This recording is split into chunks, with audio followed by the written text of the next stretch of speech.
Manchester United menang lagi. Tapi kali ini, bukan soal menang. Ini soal satu nama yang diam-diam jadi penentu masa depan klub. Benjamin Sesko datang dari bangku cadangan dan lagi-lagi jadi pahlawan. Tapi di balik kemenangan itu, ada satu pertanyaan besar. Apakah Manchester United benar-benar sudah bangkit? Atau justru sedang menuju krisis baru? Di laga melawan Everton, Manchester United tidak tampil dominan. Bahkan pertandingan berjalan alot dan nyaris tanpa peluang. Sampai akhirnya, satu momen mengubah segalanya. Menit ke-71 serangan balik cepat, umpan Bryan Mbeumo, dan gol! Benjamin Sesko kembali jadi penentu kemenangan. Ia masuk dari bangku cadangan dan mencetak gol tunggal kemenangan 1-0. Ini bukan kebetulan.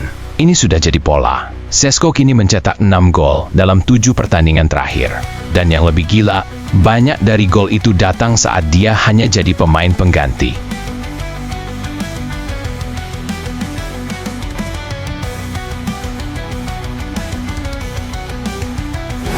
Meski sering memulai dari bangku cadangan, Sesko tidak pernah mengeluh. Justru sebaliknya, ia percaya bahwa setiap menit di lapangan adalah kesempatan, dan setiap kesempatan harus dimaksimalkan. Mentalitas inilah yang membuatnya berbeda. Dia bukan hanya striker, dia adalah impact player. Pemain yang masuk dan langsung mengubah permainan.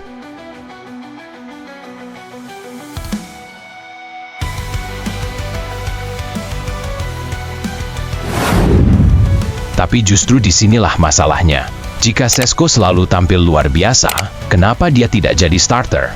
Pelatih interim Michael Carrick punya dilema besar. Karena saat ini, Sesko terlalu efektif sebagai super sub.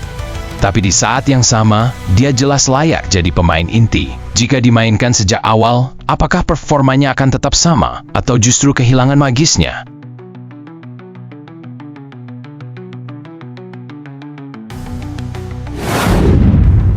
Sejak mengambil alih tim, Michael Carrick belum pernah kalah. Catatannya, 5 kemenangan dan 1 hasil imbang. Manchester United bahkan naik ke posisi 4 klasemen. Zona Liga Champions sudah di depan mata. Ini adalah kebangkitan, atau hanya ilusi sementara? Bukan hanya Sesko yang bersinar. Ada satu nama lain yang diam-diam jadi tembok pertahanan. Senne Lammens. Kiper ini tampil luar biasa, menggagalkan peluang-peluang berbahaya Everton, bahkan dipuji langsung oleh Carrick karena ketenangan dan keandalannya. Tanpa dia, mungkin hasilnya akan berbeda.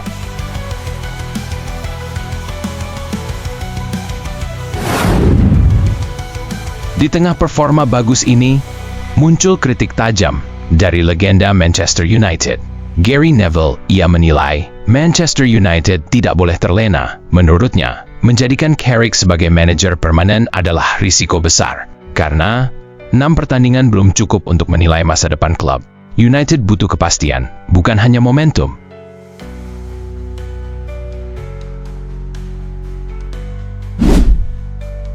Manchester United sekarang berada di titik krusial. Di satu sisi, mereka menang. Di sisi lain, struktur tim masih belum stabil. Apakah Carrick adalah solusi jangka panjang? Atau hanya penyelamat sementara? Dan bagaimana dengan Sesko? Apakah dia akan tetap jadi super sub atau akhirnya jadi striker utama? Benjamin Sesko mungkin belum selalu jadi starter, tapi satu hal sudah jelas. Dia adalah pemain yang selalu muncul di saat paling penting. Dan untuk Manchester United, pertanyaannya bukan lagi apakah dia bagus, tapi apakah mereka siap menjadikannya pusat masa depan? Menurut kalian, apakah Sesko harus jadi starter utama atau tetap jadi super sub mematikan? Tulis pendapat kalian di kolom komentar. Dan jangan lupa subscribe untuk update sepak bola terbaru.